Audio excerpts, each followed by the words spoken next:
Hello and welcome to another 642 Tiny Things to Draw update. We are starting off with an animal cracker. So I sketched it out and here I am adding the shading with a brown colored pencil around the edges. Because you know the edges get a little crispy. And now I am filling it in with a light tan acrylic paint marker by the brand Shuttle Art. I know that is not an exact color match, but it is the closest I have. And now for a very cartoonish and unrealistic highlight, I am adding some lines of yellow also with an acrylic marker by the brand Shuttle Art. I filled in the background pink and outlined it with purple because why not? And then I filled in the background with some random little squiggly lines for funsies just to make it more visually interesting and fill in the space. Doesn't make a lot of sense, but it's cute. Here it is finished. Now we have porcupine quills, which are entirely done with Artist Loft colored paint pencils. Porcupine quills are striped, going from like a yellowish tan to a darker brown, so that's what I did there. And I tried to blend the brown into the tan with a yellow pencil because again, the porcupine quills are like slightly yellowish. I filled in the background solid black with Micron, and I did add a line of highlight going down each quill with a white acrylic paint marker. However, it doesn't really show up. There's that finished, and now we have eyelashes, which is a fucking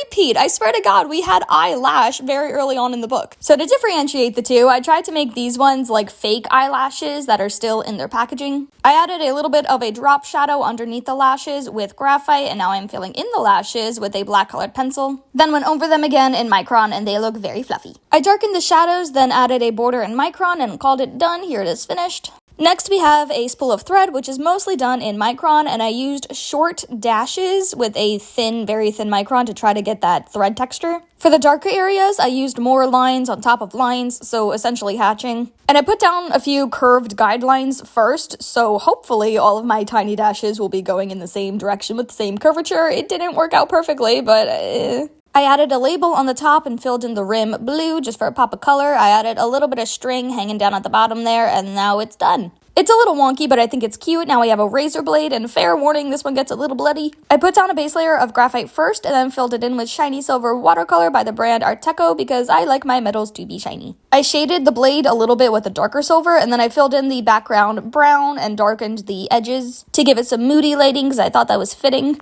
I added a couple shades of red and reddish brown on the blade itself so it looks used and also kind of rusty, and then added some blood splatter on the background, also using those same shades of red and brown. Then when the paint dried, I gave it a sketchy outline in Micron just to define those edges. It's giving slight early 2000s edgelord art, and I am here for it. I really like how this one came out. Next up, we have a garden gnome. I sketched it out in a red pen because that is what I had on me at the time. After the sketch, I started color blocking, just filling in the space with color using Shuttle Art acrylic paint markers. Then I added in all of the shadows and details and texture and all that, also using Shuttle Art acrylic paint markers. I understand that some of these color placements don't make a lot of sense. For example, the black on the gray stones. That is because the colors in this set are slightly limited. Like, there's only one shade of gray, so I can't shade gray with a darker gray. I have to use black or some other color. And there's only one shade of brown, too, so for the dirt texture, I had to use black and a purpley kind of color. There is a good selection of greens, though, so I didn't have an issue with the bushes in the background. I kept adding more and more shadows and textures and highlights until I got something I liked, and it is very chaotic. There is so much going on, but I fucking love it. I added some flowers and grass blades in the dirt to, one, make it more fun, but also suggest that the garden is a little bit overgrown, and of course, I also added flowers and leaves and branches in the bushes. I don't know if you can tell, but the little gnome is holding tiny mushrooms. He came out so cute. I am so happy with this drawing. Here he is all finished, and there's a little bit of a close-up because I know the original photo doesn't really fit the screen. Anyway, moving on. Now we have a coffee stirrer.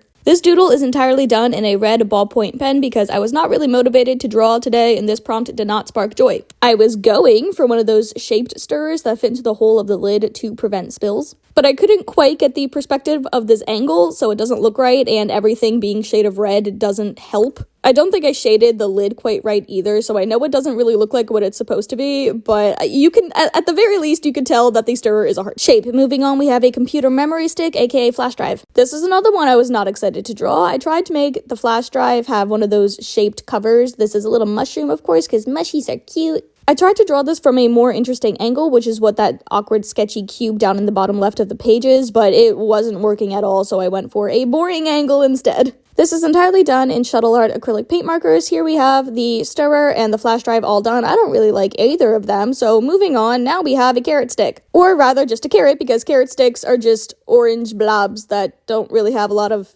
definition, and I didn't think I could translate that well into a drawing. This is brightly colored and very cartoony, but I think it came out cute. So again, using Shuttle Art acrylic paint markers, I have been liking these a lot lately. Of course, we have 2 shades of orange for the carrot, and then bright yellow for the highlight down the center, and then a couple shades of green for the leaves coming out the top. I filled in the background blue because that is the complementary color to orange, and then I added some green little flower shapes around because I think that's cute. Here it is finished. It's adorable. Next up, we have refrigerator magnets. First, I filled in the background with graphite because, like, metal refrigerator, and I darkened one edge of the page for shading, like the lighting is coming from the top right corner. I decided to draw letter magnets because those are cute. I had the letters scattered all over the page and had a few upside down or slanted to make it look like they're actually being used. The letters are all done with an acrylic paint marker, and I did add a little bit of a drop shadow to each of the letters with graphite. This came out super simplistic, but I think it's really cute. So here's that all finished. And next up we have a bonsai tree. Bonsai trees are so cute. I wanted to have this like out in the wild in nature, but all of the reference photos were like tree-sized trees, like big, and bonsai trees aren't big. I don't know if there's a different breed of bonsai that is average tree size, but this is tiny stuff. I want the tiny bonsai.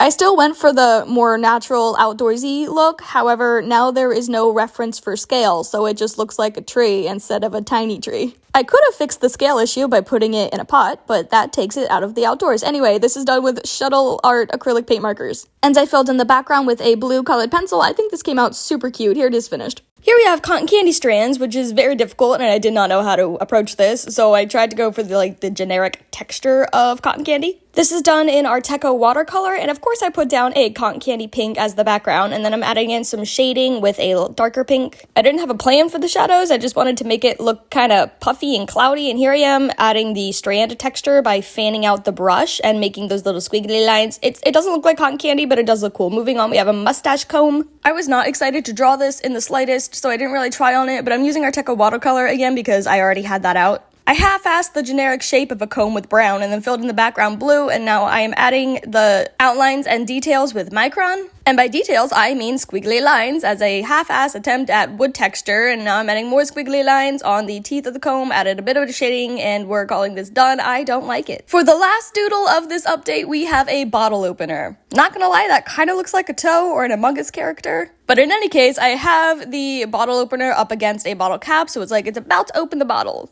I put down a layer of graphite to dull the page, and now I am scribbling in all of the shadows with Micron. I added hatching over the bottle opener itself, and it didn't really look that good, so then I covered that with silver acrylic paint markers and smudged it out, which kind of hid the lines. That looked a lot better. I added a bit of highlight with white acrylic marker. It's not great, but I don't mind it. That is all for this update. Thank you so much for watching. If you want to see more of me, click the link in the description box below. That'll bring you to my link tree, and I'll see you in the next video. Okay, bye!